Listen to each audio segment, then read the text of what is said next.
2024 లేదా 25లో డిగ్రీ లేదా బీటెక్ చదివారా? సాఫ్ట్‌వేర్ జాబ్ కోసం ఎదురు చూస్తున్నారా? అయితే కోడ్‌జ్ఞాన్ 100 డేస్ కోర్సులో చేరండి. జాబ్ సాధించండి.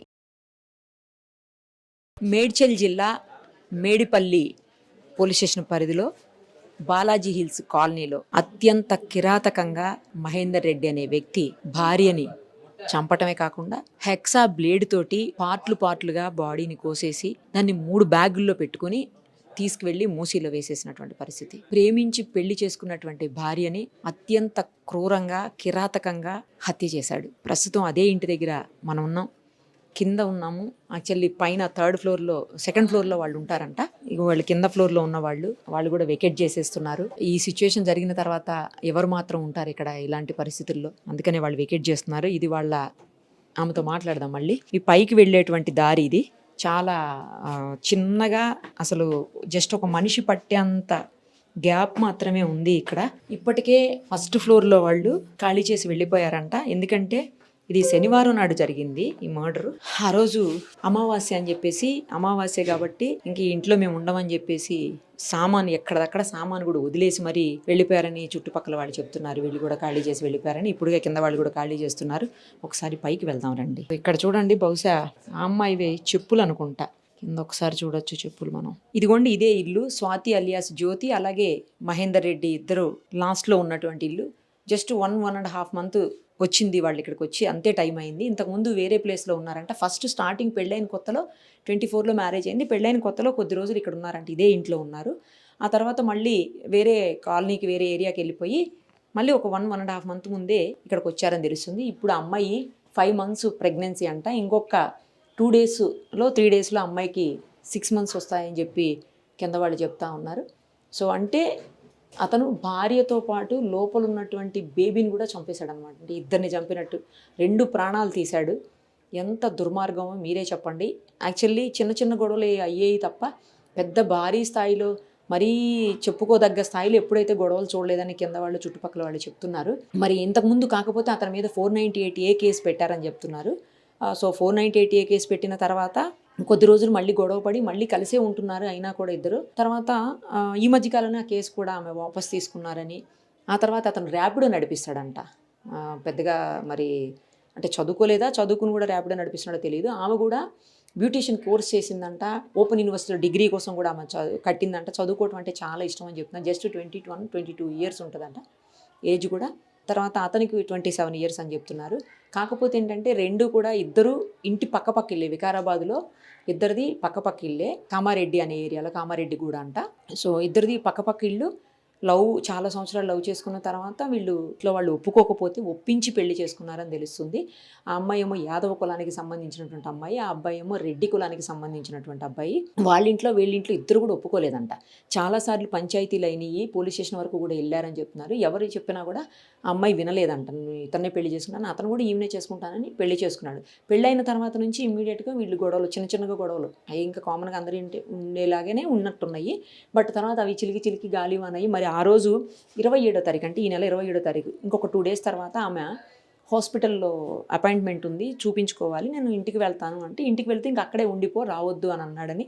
దానికేమో అమ్మాయికి ఇష్టం లేదు. ఎందుకంటే అందరినీ ఎదిరించి ఇష్టం లేకపోయినా సరే పెళ్లి చేసుకుంది కాబట్టి ఇంట్లో వాళ్ళకు మళ్ళీ వాళ్ళ దగ్గరికి వెళ్ళటం కానీ, ఇతనికి దూరంగా వెళ్ళిపోవటం కానీ అమ్మాయికి ఇష్టం లేదు.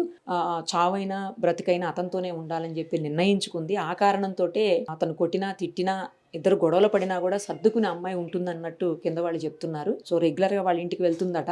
అమ్మాయి వాళ్ళతో మాట్లాడడము, చూడడము, చేయటం అన్నీ అన్నీ చెప్పటం అంతా కూడా చేస్తుందని తెలుస్తుంది. సో కాల్షియం మీద తక్కువ ఉంది, దానికి కూడా ఫ్రెండ్ని అడిగి 500 తీసుకొని పాలు, మెడిసిన్ ఏదో తెప్పించుకుందని చెప్తుంది కింద ఆమె. సో ఈ కండిషన్స్ ఏంటంటే ఇవన్నీ చూస్తుంటే ఇంకా ఏమీ చేయలేక అమ్మాయి ఇతనితోటే ఉంది. వచ్చాము, పెళ్ళయింది కదా, ఇక తప్పదన్నట్టు. బట్ మరి చిన్న గొడవనే పెద్ద గొడవ అయిందా, లేకపోతే ఏమైంది? ఆమె అలా గొంతు నులిమి అతను చంపేసి, దాని గురించి 27వ తారీఖు ఊరెళ్ళే దానికోసమే గొడవ అయింది. ఇంకా నేను ఇంటికి వెళ్తానంటే అతను ఒప్పుకోలేదని, ఆ విషయంలోనే గొడవ అయిందని చెప్తున్నారు. పోలీసులు కూడా అదే చెప్పారు. సో ఆ గొడవలో గొంతు నులిమి ఆమెను చంపేసి, ఆ తర్వాత హెక్సా బ్లేడ్ తీసుకొని ఆమె చేతులు, కాళ్ళు, మెడ అన్నీ కూడా సపరేట్ చేసేసి పార్ట్స్ చేసేసి బాడీని వాటిని బ్యాగుల్లో పెట్టుకుని తీసుకుని వెళ్ళి మూసీలో వేసేశాడు. ఆ మూసీ స్పాట్లో కూడా చాలాసేపు పోలీసులు వెతికారు. ఒకసారి మనం అక్కడికి కూడా వెళ్ళి చూద్దాము. బట్ దారుణమైన ఘోరమైన ఇన్సిడెంట్ ఏంటంటే ప్రెగ్నెన్సీ కడుపుతో ఉన్నటువంటి భార్యని క్రూరంగా కిరాతకంగా చంపేశాడు. అసలు అతను చూస్తుంటే కూడా అలా అనిపించట్లేదు. ఎందుకు ఇతను ఇలాంటి ఏస్టీ డెసిషన్ తీసుకున్నాడు? చిన్న విషయాలకి ఎందుకు ఇంతలాగా మనుషులు అయిపోతున్నారు? నిన్న మొన్నే చూసాం మనం సోమవారం నాడు. ఈ వారంలో 2 దారుణమైన ఇన్సిడెంట్స్. సోమవారం నాడు కూకటపల్లిలో 10 ఏళ్ల బాలికని 14 ఏళ్ల పిల్లోడు చంపేశాడు. ఇప్పుడు మళ్ళీ భార్యని శనివారం నాడు, అదే వీక్ శనివారం నాడు మళ్ళీ భార్యని కిరాతకంగా హెక్సా బ్లేడ్తో ముక్కలుగా కోసి చంపాడు మరో దుర్మార్గుడు. మరి నేను ఇందాక అన్నట్టు ఒకళ్ళు కాదు 2 ప్రాణాలు తీసుకున్నట్టు అతను లోపల ఉన్న బేబీ ప్రాణాలు కూడా తీసేసినటువంటి పరిస్థితి. ఇప్పుడే చూసాము లోపల కూడా, అంటే పోలీసులు యాక్చువల్లీ లాక్ చేసేశారు రూమ్ని. బట్ లోపలంతా కూడా బ్లడ్, చాలా ఎక్కువగా బ్లడ్ పడిపోయి ఉంది. అంటే చంపిన తర్వాత ఆమెని గొంతు నులిమి చంపిన తర్వాత కట్ చేసినప్పుడు బహుశా ఆ బ్లీడింగ్ అయినట్టుంది. ఆ బ్లడ్ అంతా కూడా లోపల స్టెయిన్స్ అట్లానే ఉన్నాయి. చాలా పెద్ద ఇట్లా ఇంత బ్లడ్ మడకలాగా కనిపిస్తూ ఉంది మనకు. మరి అంత జరుగుతుంటే మరి అమ్మాయి అరవలేదా లేకపోతే ఏం జరిగింది అనేది తెలియదు. బయటికి కూడా చాలా బ్యాడ్ స్మెల్ వస్తూ ఉంది. బ్లడ్ అంటే 2-3 రోజులు అయింది. ఇవాళకి 3rd డే కదా, దాని అనుకుంటా స్మెల్ వస్తుంది. కింద అట్టలాగా కట్టేసి ఉంది బ్లడ్ అంతా. అసలు అంత దారుణంగా చంపుతుంటే అబ్బాయికి భయమే లేదా ఏంటి అర్థం కావట్లేదు. అసలు చుట్టుపక్కల కూడా ఇంతమంది ఉంటారు, ఎవరున్నా చూస్తారనే భయం కూడా లేకుండా కట్ చేసి పార్ట్స్ బ్యాగ్లు వేసుకొని తీసుకుపోతున్నాయి కూడా.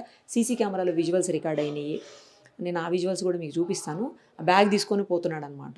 ఇక్కడ నుంచి మళ్ళీ కొంత దూరం వెళ్ళి మూసీలో పడేశాడు వాటన్నిటిని. పోలీసులు బహుశా లాక్ చేసింది ఎందుకంటే ఫోరెన్సిక్ ల్యాబ్ వాళ్ళు, తర్వాత క్లూస్ టీము ఇవన్నీ వచ్చి తీసుకోవడానికి అనుకుంటా అవన్నీ లాక్ చేసి పెట్టి ఉంచారు. ఏదైనా కూడా దారుణం. ఇక్కడ కింద అన్ని వస్తువులు ఉన్నాయి. వాళ్ళయ్యే వండుకున్న గిన్నెలు కూడా అక్కడే ఉన్నాయి. ఆమె చెప్పులు మొత్తం అక్కడ చూస్తే, అక్కడ వంట చేసుకునే పాత్రలు, స్టవ్, మిక్సీ అన్నీ ఉన్నాయి ఇక్కడనే.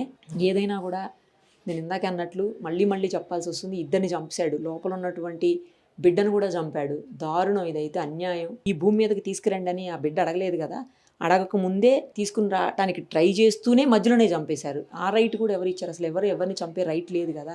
ఇంకా అసలు కనీసం ఈ ప్రపంచాన్ని చూడకముందే బిడ్డను కూడా చంపేశాడు. ఇది అత్యంత ఘోరం. అసలు భార్యని, కడుపుతో ఉన్న భార్యను చంపడం ఎంత క్రూరం, ఎంత కిరాతకం, ఎంత దారుణం. ఎంత చెప్పినా కూడా తక్కువే అవుతుంది. తర్వాత అన్నది విలేజ్. సో వాళ్ళ మమ్మీ వాళ్ళ డాడీ అయితే అంటే ఫార్మరు ప్లస్ ఆటో డ్రైవర్ అంట. సో తనది లవ్ మ్యారేజ్ అయిందని చెప్పింది. మ్యారేజ్ అయినాకనే ఇక్కడికి వచ్చినారు. ఉన్నారు, మళ్ళీ వెళ్ళిపోయినారు. ఉన్నారు, మళ్ళీ ప్రెగ్నెంట్ కూడా మళ్ళీ వచ్చింది. అక్కడ ఉన్న రూమ్లో కొంచెం ఇష్యూ ఉండే అంట, ఓనర్తో వచ్చేసింది. ఇక్కడ మంచిగా ఉండే కాబట్టి మళ్ళీ ఇక్కడికి వచ్చింది. ఇక్కడికి వచ్చి మళ్ళీ 1.5 month కూడా కానీ అప్పుడే ఇట్లా అయిపోయింది. మన రింగ్ రోడ్ దగ్గర హాస్పిటల్లో చూపించుకుంటుంది, గవర్నమెంట్ హాస్పిటల్లో. రింగ్ రోడ్ దగ్గర ఉంది కదా గవర్నమెంట్ది, అక్కడ చూపించుకుంటుంది. ఇంకా 2 days అయితే తనకి 6 months. ఇప్పుడైతే శ్రీమంతం చేసుకునేది ఉండే. వాళ్ళ మమ్మీ ఇక నాకు ఫోన్ చేసేది కదా, మాట్లాడింది. అమ్మా నేను నాకైతే అక్కడ రాలేను, ఇక నీకు డబ్బులు వేస్తా, నువ్వు చీర, శారీ, ఇంకా గాజులు తెచ్చి నా కూతురికి అమ్మా ఏమనుకోకు. తను కూడా సొంత అక్కలాగా అనుకుంది నన్ను. అట్లా అనేసి దగ్గరున్నా కాబట్టి నేను చూసుకున్నా మేడం కొంచెం ఆమెకి. కానీ తినడానికి ఇబ్బంది ఉండే. ఆయన ర్యాపిడో నడిపించేవాడు, కొంచెం డ్రింక్ అలవాటు అయింది మేడం. దానివల్ల మరి గొడవలు అవుతుండొచ్చు. మరి అసలు ఈ రీజన్ చచ్చిపోవడానికి కారణం ఏందో. మరి రోజు మంచిగా వచ్చేది, కిందికి మంచిగా కూర్చునేది, ఛాయ్ తాగేది, మాట్లాడే వాళ్ళం, బయట కూర్చునేది. మరి సడన్గా ఇట్లా ఎందుకు చంపేసిండు అంత క్రూడిగా, అది అర్థం కావట్లే. ఇక మహేంద్ర ఆయన నోడుతో ఆయననే చెప్పాలి. గొడవలు పడేవాళ్ళ అండి రోజు ఇద్దరు? అంత ఎక్కువ ఏం లేదు. అంత గొడవలు అయితే మాకు సౌండ్ వస్తుంది కదా మేడం, ఎందుకంటే మా పైన ఉన్న కూడా వస్తుంది. సో ఫస్ట్ గొడవపడ వెళ్ళిపోయారు కాబట్టి మళ్ళీ మధ్య గొడవ పడట్లే. నేనే చెప్పిన ప్రెగ్నెంట్ ఉన్నావు కదా, తగిన రాని చూడ తగులితే నీకే ఇబ్బంది అని సంజాయించిన ఆమెకి. మరి ఇట్లా దేని గురించి గొడవ అయిందో, ఎందుకు కొట్టిండో అది తెలియదు. తిట్టాడు లేకపోతే కొట్టాడు అట్లా ఏమైనా చెప్పేదా? మీతో మంచిగా ఉండేది కదా అక్క అని. అంటే అట్లా ఏంలో ఒకసారి కొట్టిండు అని చెప్పింది. చెవు దగ్గర పెయిన్ వస్తుంది, కమ్మ పోయింది అని చెప్పింది. ఇక్కడ చూసిన ఇక్కడ ఎర్రగా ఉండే చెవు దగ్గర, అదొకటి చెప్పింది నాకు. అంతే. ఇంకెక్కువ ఏంటంటే మ్యారేజ్ చేసుకుని వచ్చిన కాబట్టి చవైనా బతికైనా ఆయనతోనే అక్క అని చెప్పింది మేడం తను. ఇక కొట్టినా తిట్టినా సావని ఆయనతోనే. నేను ఏమన్నానంటే రక్షాబంధన్కి పంపిలే, తను మా ఇంట్లోనే కూర్చుంది. ఆయన ఇక్కడ ర్యాపిడోకి వెళ్ళిండు, మా ఇంట్లోనే కూర్చుంది తను. సొంత తమ్ముడు ఉన్నాడు, చెల్లె ఉంది, ఉన్నారు. కానీ అయినా ఇక్కడ నాగులు వాళ్ళ పిన్ని ఉంటుంది, వాళ్ళ పిన్ని దగ్గర తీసుకెళ్ళి రాఖీ కట్టించుకొని తీసుకొని వచ్చిండు. మళ్ళీ 2 days అయినా మళ్ళీ నా కొడుకుకి రాఖీ కట్టింది మా ఇంట్లోనే. నా కొడుకుకి రాఖీ కట్టింది. మా ఇంట్లో కూర్చొని. అయితే నేను ఎందుకన్నానంటే ప్రెగ్నెంట్ కాబట్టి అమ్మ వాళ్ళ ఇంటికి వెళ్ళు, రక్షాబంధన్కి అక్కడే ఉండు, 2 days ఉండిరా, నీకు నువ్వు ప్రెగ్నెంట్కి రైట్స్ ఉన్నాయి, నీకు ఎవరు ఏమనరు, మహేందర్ ఉండి వెళ్ళిపోతే మొత్తానికి అక్కడికి వెళ్ళిపో అన్నాడంట మేడం తనకి. నేనన్నా ఇప్పుడు డెలివరీ టైం కాబట్టి 7 monthsలో అవ్వచ్చు, 8 monthsలో కావచ్చు, అలాంటి టైంలో అమ్మ చాలా అవసరం, మీ అమ్మని ఇక్కడ పిలిపించుకో. కానీ భయపడింది మరి, ఇక్కడ రాలే వాళ్ళ మమ్మీ అయితే. ఇక మేనత్త ఎవరో ఉన్నారు, ఆమె వస్తా అన్నదక్క, నాకు అంటే 9 months అట్లా పడితే కదా మేడం, అప్పుడు వస్తా అన్నది అని చెప్పింది. ఇంకా ఇంతకుముందు ఏమైనా జాబ్ చేసిందండి ఆమె? టెలికాలింగ్ చేసింది మేడం. కొన్ని రోజులు అయితే నాచారంలో మన టాబ్లెట్స్ కంపెనీలో చేసింది, మళ్ళీ స్మెల్ పడట్లేదు అక్క అని చెప్పింది. అక్కడ ఏమంటారు మానేసింది. అగైన్ మళ్ళీ ఎయిర్టెల్ టెలికాలింగ్ చేసింది మేడం. మరి అక్కడ ఎందుకు మానేసిందో చెప్పలేదు నాకు ఇంకా, ఎందుకంటే ఇక్కడ నుంచి వెళ్ళిపోయినారు కదా.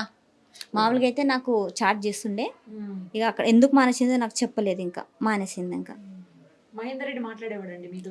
ఎట్లా అంటే మేడం, ఆయన వాటర్ వచ్చినప్పుడు కిందికి వస్తుండే, నేను నింపి పెడితే పైకి తీసుకెళ్తుండే వాటర్, మొత్తం పూరా కదా. తను ఎక్కువ ఎక్కడం దిగడం చేయొద్దనే చిల్లుకాల్సి వెళ్ళిపోయింది, ప్రెగ్నెంట్ ఉంది కాబట్టి ఎక్కువ దిగకపోతుండే. ఇక తమ్ముడు వెళ్ళిపోగానే కిందికి వచ్చేది, ఇక మా ఇంట్లో కూర్చునేది కాసేపు, ఇంకా అది ఇది మాట్లాడుకుంటా, ఫోన్లో చూసుకుంటా అట్లా. లేదు మేడం, లేదు.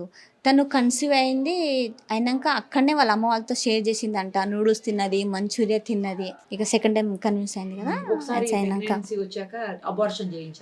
అక్కడ వాళ్ళ అబార్షన్ అయిపోయిందని చెప్పింది. ఇది సెకండ్ టైం అయిపోయింది, అబార్షన్ అయిపోయింది అక్క అని చెప్పింది మేడం నాకు. మీరు ఎప్పటి నుంచి ఉంటున్నారండి ఇక్కడ? నేను నియర్లీ 13 years అవుతుంది మేడం ఈ ఇంట్లో ఉండబట్టి. ఏంటి సర్దేసుకుంటున్నారు? ఖాళీ చేస్తున్నా, ఇంకా వెళ్ళిపోతున్నా అమ్మోళ్ళ ఇంటి సైడ్, అక్కడ రూమ్ తీసుకున్నా, వేరే దగ్గర ఇల్లు తీసుకున్నా, వేరే దగ్గర షిఫ్ట్ అవుతున్నా. వెళ్ళకపోతుండే కానీ ఇంకెందుకన్నా మనసు ఒప్పుకోట్లే ఇక్కడ ఉండడానికి. తను ఇక్కడనే ఈ ఇంట్లో ఇక్కడ చూడండి, ఇక్కడ సోఫాలో కూర్చుంటుండే మేడం, ఇక్కడనే కూర్చునేది, ఈ సోఫా మీదనే కూర్చునేది. ఇప్పటికే నా కళ్ళలో అదే తిరుగుతుంది, పింక్ నైట్ వేసుకొని ఇక్కడనే కూర్చునేది మేడం. ఏమన్నా తినడానికి ఇచ్చిన ఆమెకి కొంచెం తిండి కోసం కూడా చాలా ఇబ్బంది పడింది మేడం తను. ఇంకా మా బావాళ్ళ తమ్ముడు ఇక్కడ హోటల్లో చేస్తాడు కాబట్టి టిఫిన్ తీసుకొస్తే ఆమెకి ఇస్తుండే. కడుపు అబ్బా, లాస్ట్ టైం తిన్నదంటే 4 ఇడ్లీలు 2 వడలు మేడం మా ఇంట్లో, అదే ఇంకా లాస్ట్. మళ్ళీ కిందికి రాలేదు తను, రాకపోతే నా ఫోన్లో మెసేజ్ పెట్టినా. యాక్చువల్లీ నేను బయట కూర్చున్నప్పుడు మహేందర్ని అడిగిన, ఏమైంది మహేందర్, జ్యోతి కిందికి ఎందుకు రాలేదు అంటే, ఫ్రెండ్ వాళ్ళ ఇంటికి వెళ్ళింది అక్క అన్నాడు. ఇక నాకు ఎందుకో మనసు ఆరాటపడింది, ఆమెకి ఇక్కడ ఫ్రెండ్ ఇవ్వలేరు, ఒక్క ఫ్రెండ్ ఉంది, అది వరంగల్ సైడ్ ఉంటుంది, శ్వేత తను. మరి ఇక్కడ ఇవ్వలేరు, ఎవరింటికి వెళ్తే తను, నాకు కూడా ఒక మాట ఎందుకు చెప్పలేదని 10:14 minutes నేను పడుకునే ముందు నా కొడుకుతో కూడా చెప్పిన, ఎందుకు రా జ్యోతగా కిందికి రాలేదనేసి. ఇక మెసేజ్ పెట్టి నేను ఫోన్ సైలెంట్ పెట్టి పడుకున్నా మేడం. ఇంకా ఇక నెక్స్ట్ 2:30కి పోలీసు వాళ్ళు వచ్చారు. అయినా వాళ్ళ బావకు చెప్పిండంట, ఇట్లా జ్యోతి ఊరేసుకొని చచ్చిపోయింది అనేసి. ఆ రోజు మార్నింగ్ ఏ టైం జరిగింది అసలు? అంటే శనివారం నాడు అంటే మాకు నైట్ తెలిసింది మేడం, ఆయన ఎప్పుడు చంపిండు అనేది తెలుస్తలే. బ్యాగుల్లో ఆ ముక్కలు కూడా పెట్టుకుని తీసుకెళ్ళి అప్పుడు మేము బయట కూర్చున్నప్పుడు మాట్లాడినా కదా, లోపలికి వచ్చేసాను. మళ్ళీ వెళ్ళేటప్పుడు నేను చూడలే, నేను అన్నం వండరని లోపలికి వచ్చేసిన, ఆ మాట మాట్లాడినా కదా, అన్నం వండరని లోపలికి వచ్చేసిన. అప్పుడు పోయాడా బయటికి? మీరు లోపలికి వచ్చి చూసే వెళ్ళాడేమో ఆ టైంలో. మేబీ ఉండొచ్చు మేడం, మేబీ ఉండొచ్చు. 2-3 బ్యాగులు తీసుకుని వెళ్ళాడంట కదా. ఒక్కసారి అయితే చూసినారు వాళ్ళు, సీసీ కెమెరాలో కనిపిస్తుంది మనకు ఒకసారి వెళ్ళడము. నేను ఎందుకు ఆయనతో పలకరేం జరిగిందంటే, మా ఓనర్స్ 4 brothers, సో వాళ్ళ ఆటో ఉన్నాయి కాబట్టి ఇక్కడ పెట్టకమ్మా మహేంద్ర, వాళ్ళకి ఇబ్బంది అవుతుంది, రోజు ఎక్కడ పెట్టుకుంటే అక్కడే పెట్టుకో అని చెప్పిన.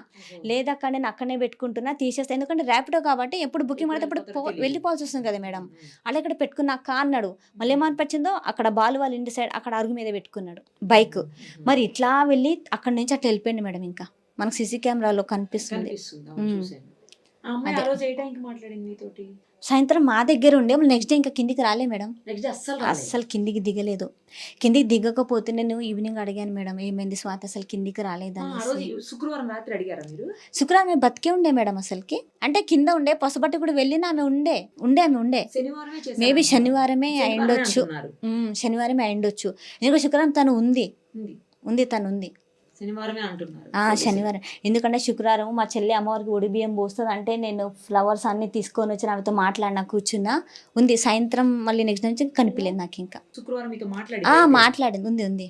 శుక్రవారం బతికే ఉంది తను, మేమది శనివారమే చేసిండొచ్చు మేడం. ఇక్కడ ఉన్న ఎప్పుడు ఈ నెల రోజులు అలా ఎవ్వరు రాలేదమ్మా, వాళ్ళ అమ్మ కానీ ఎవ్వరు రాలే మేడం, ఎవ్వరు రారు అసలుకి. వాళ్ళు ఊర్లో కాబట్టి వాళ్ళు ఏమన్నారంటే, మీరున్నా మంచిగా ఉండండి, గొడవ పడకుండా కలిసి ఉండని వాళ్ళు సంజాయించారు అంతే. ఇంకా వాళ్ళైతే ఎవరు ఇక్కడ రాకపోయేది. ఇక నేనే అన్నా, నువ్వు వెళ్ళు మీ అమ్మ వాళ్ళ ఇంటికి వెళ్ళిపోతే మొత్తానికి వెళ్ళిపో అంటుండక్క. అట్లా నేను వెళ్ళాను అని అన్నది. కానీ నువ్వు ప్రెగ్నెంట్ ఉన్నావు కాబట్టి ఏ టైంలో ఎట్లా చెప్పలేం జ్యోతి, నువ్వు వెళ్ళని చెప్పిన ఆమెకి. కానీ తను వెళ్ళలే మేడం. ఏదన్నా చెప్తే వినేవాడానా మహేందర్ కూడా మీ మాట? గొడవ పడకుండా అట్లా ఏమన్నా? విన్నాడు మేడం. మామూలుగా అయితే ఎక్కువ పని ఎప్పుడు అవసరం ఏం పడలేదు. అదే మొన్న బైక్ గురించి చెప్తేనే విన్నాడు. ఇక అక్కడ పెట్టుకున్నాడు.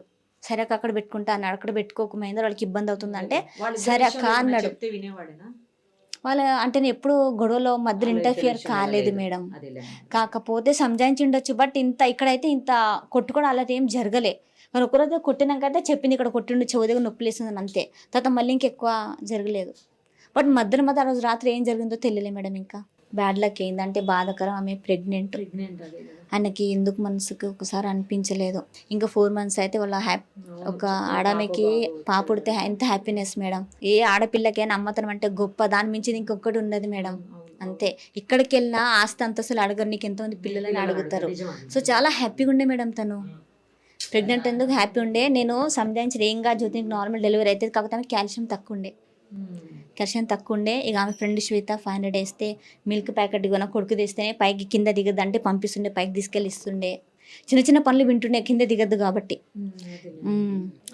జ్యోతి అయితే పెళ్లి తర్వాత స్వాతి అని మార్చుకుంది. Actually before marriage Swathi, after marriage Jyothi madam. Jyothi అని మార్చుకోమన్నాడంట తను. ఇక జ్యోతి అనే పిలుస్తుండే.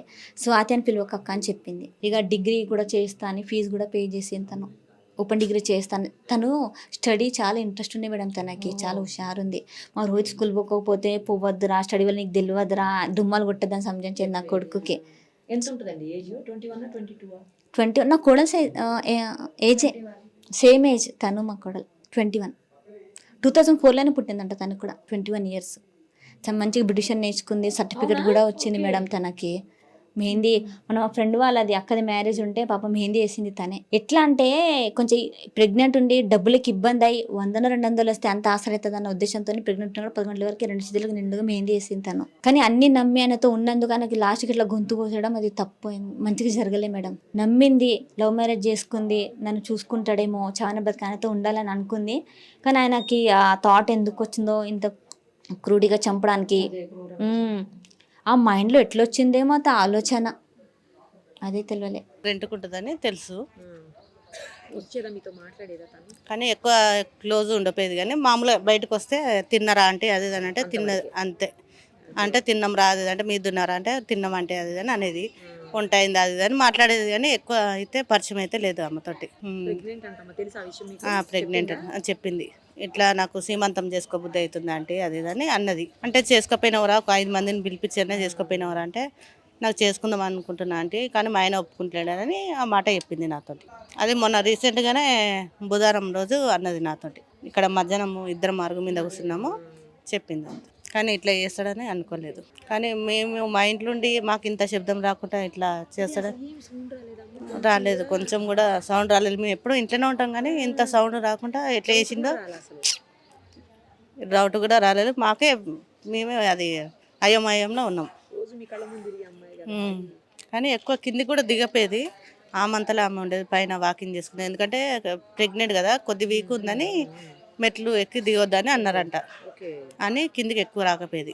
కానీ ఇట్లా అని చెప్పింది ఆమె. 5 నెలలు అంటే నాకు ప్రెగ్నెంట్, ఇట్లా సీమంతం చేసుకోబుద్ధి అవుతుంది అంటే అని నేను చెప్పింది. అంటే ఒక 5 మందిని పిలిపించి చేయించుకోరా అని నేను అన్నా అని అంటే అదే మాట్లాడింది. ఎప్పుడు నాకు ఇల్లు కూడా చూపించింది. అలా చెల్లెని, అలా తమ్మిని, అలా బెడ్రూమ్లో ఇల్లు చూపించింది.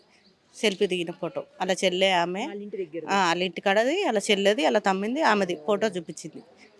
చూడండి మా తమ్ముడు మా చెల్లె, మా ఇల్లు ఇట్లుంటుంది అంటే అనేది చూపించింది. అంతే. ఎప్పుడు ఇద్దరు గొడవ పడుతున్నట్టుగా అట్లా ఏమి ఎప్పుడు చెప్పలేదు అంటే అంత ముందుకు గొడవ అయ్యేది చేసేది. కానీ ఇప్పుడు వాళ్ళు వచ్చి మొన్న నెల అవుతుంది వచ్చి, కానీ ఏమి శబ్దం ఇట్లా లొల్లి గొడవ పెట్టుకున్నట్టు ఏం తెలియలే.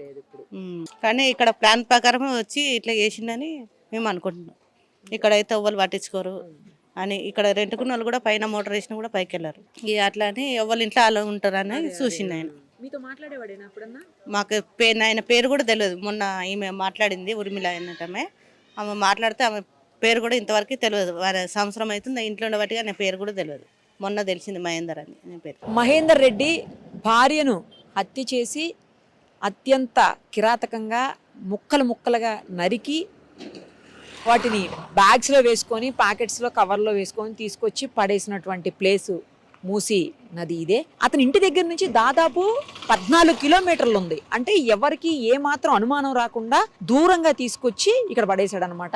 ఇది చూడండి, వాటరు ఫ్రీ ఫ్లో, అంటే చాలా స్పీడ్గా ఫ్లో అవుతా ఉంది వాటరు. ఎందుకంటే వారం 10 రోజుల కిందటంతా కూడా మనకు తెలుసు విపరీతమైన వర్షాలు పడున్నాయి. మొత్తం మూసి అంతా కూడా ఫుల్ అయిపోయి చాలా చోట్ల బ్రిడ్జెస్ దగ్గరకి కింది లెవెల్ వరకు వచ్చేసినటువంటి సిచ్యుయేషను. సో అందుకే ఇక్కడ కూడా ఫుల్ ఇప్పటికి ఇంకా ఫ్లో ఉంది. బహుశా ఇంకా 2 రోజుల క్రితం ఇంకా ఉండాలి. నైట్లో పడేశాడని చెప్తున్నారు. సో ఆ రోజు నైట్ పడేసి మళ్ళీ విచిత్రం ఏంటంటే బ్లడ్ స్టెయిన్స్ అక్కడనే ఉన్నాయి. చాలా పెద్ద మరక ఉంది, ఇందాక మనం విజువల్స్లో చూసాము. అది కూడా ఆ బ్లడ్ మనకు అక్కడే పెట్టుకొని ఏమీ తెలియనట్టు నా భార్య కనిపించట్లేదని చెల్లెలకు ఫోన్ చేయటం, ఆ తర్వాత ఆమెమో భర్తకు చెప్పటం, మళ్ళీ ఆ భావం తీసుకొని భార్య కనిపించట్లేదని చెప్పి పోలీస్ స్టేషన్కి వెళ్ళి కంప్లైంట్ ఇవ్వటం. అసలు ఎంత చూడండి, ప్రేమించాడు, అన్నేళ్ళు ప్రేమించాడు, అన్నాళ్ళు భార్యతోటి కాపురం చేశాడు, ఇంట్లోనే ఉన్నారు ఇద్దరు కలిసి, కష్టాలు సుఖాలు అన్నీ పంచుకొని ఉంటారు ఆ కొన్నాళ్ళైనా. అలాంటి మనిషిని, అంతగా తనతో పాటు ఉన్నటువంటి కట్టుకున్న భార్యని అంత పాశవికంగా, అత్యంత క్రూరంగా, హీనంగా, ఘోరంగా ఎలా కట్ చేయాలనిపించింది. చిన్న రంపం లాంటిది, అంటే ఎక్సా బ్లేడు చిన్న రంపం లాంటి దాంతో అని చెప్తున్నారు. ఆ రంపాన్ని కూడా పోలీసులు హ్యాండ్ ఓవర్ చేసుకున్నారంట. సో అలాంటి పరిస్థితుల్లో అంత ఇదిగా ఉండేటువంటి భార్యని ఎంత కోపం ఉన్నా ఎంత కసి ఉన్నా వదిలేస్తే అయిపోయేది కదా.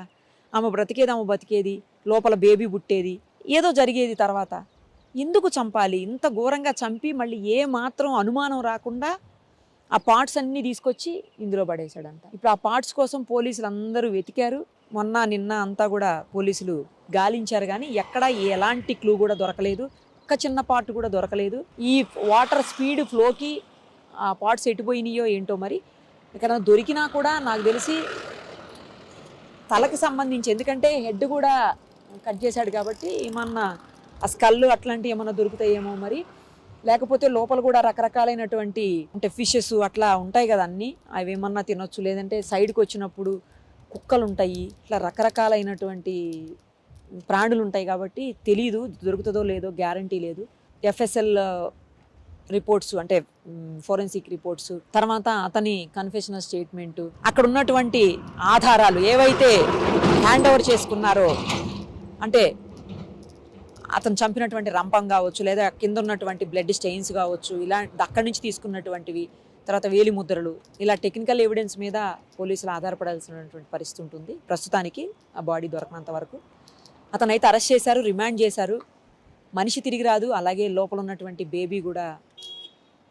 ఇక ఎంత ఘోరము, ఎందుకు ఇలా తయారవుతున్నారో మనుషులు, ఏం చూస్తున్నారు, ఏం ఆలోచిస్తున్నారు, ఎందుకు ఇలాంటి దారుణమైనటువంటి నిర్ణయాలు తీసుకుంటున్నారు, ఇంత అత్యంత కిరాతకంగా ఎందుకు బిహేవ్ చేస్తున్నారు, అసలు ఎందుకు ఇలా ప్రవర్తిస్తున్నారో కూడా అర్థం కానటువంటి సిచ్యుయేషన్ కొన్ని కేసెస్లో రెగ్యులర్గా చూస్తున్నాం మేము.